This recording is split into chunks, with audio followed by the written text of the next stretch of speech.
Average గా ఎంత టైంలో రికవర్ అవుతున్నారు అనేది మనకు ముఖ్యం.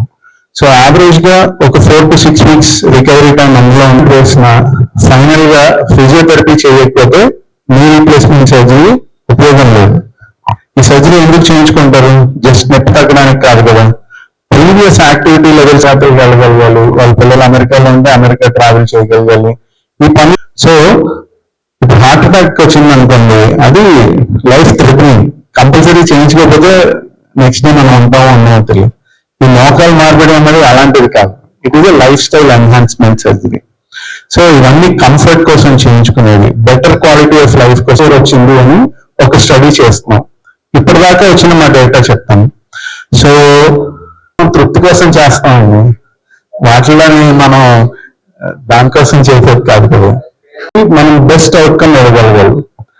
X ray after X-ray after X-ray will look the same. That is the advantage of robotics.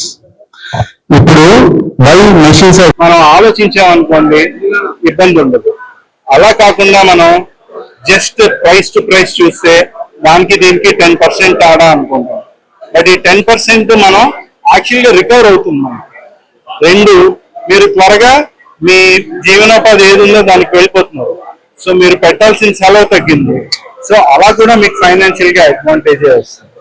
ఇప్పుడు దానికి దీనికి మామూలు సర్జరీ కన్నా రోబోటిక్ సర్జరీ రెండింతలు కాస్ట్లీ అనుకోండి, మనందరం అనుకునేటట్టు it is not a good procedure. ఇంకొకటి చెప్తాను, ఈ రోబోటిక్స్ బోగస్ పనిచేయవు అని కొంతమంది కమెంట్ చేస్తుంటారు. అది వాళ్ళ సొంత అభిప్రాయం, నేను దాని గురించి కమెంట్ చేయను. నేను ఎప్పుడు అమెరికాకి వెళ్ళలేదండి. నేను ఇక్కడే ఉండి అమెరికా లేదు అసలు బాగోదుగా, అది అందరూ ముష్టి చేసంట, అదంతా ఎడారేట అని నేను అన్నాను అనుకోండి, అదంతా అవివేకం. రోబోటిక్ సర్జరీ చేయకుండా రోబోటిక్స్ పనికిరావు అనడం కూడా అంతే అవివేకం. అలాగే ఇంకొకటి కూడా చెప్తాను, ఈ రోబోటిక్ సర్జరీస్ ఇవన్నీ ఇందాక చెప్పినట్టు లైఫ్ స్టైల్ మోడిఫికేషన్, అంటే to enhance your life, to have a better quality of life ఈ సర్జరీస్ అన్ని చేయాలి.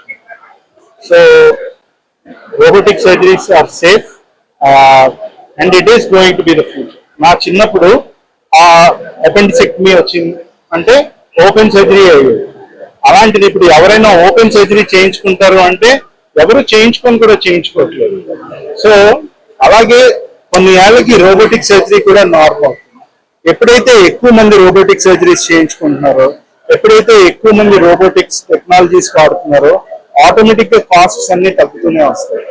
ఒకప్పుడు గవర్నమెంట్ స్కీమ్స్ లో ఈ జాయింట్ రీప్లేస్మెంట్స్ ఉండేవి కాదు, మెల్లిగా హిప్ రీప్లేస్మెంట్ అనేది వచ్చింది. అలాగే కొన్నాళ్ళు అయ్యేసరికి ఎప్పుడైతే అవును ఇది మంచి టెక్నాలజీ అని కన్విన్స్ అవుతారో అప్పుడు డెఫినెట్ గా అన్ని గవర్నమెంట్ స్కీమ్స్ లో ఇవన్నీ గ్యారంటీ అకామిడేట్ అవుతాయనే నా నమ్మకం ఉంది.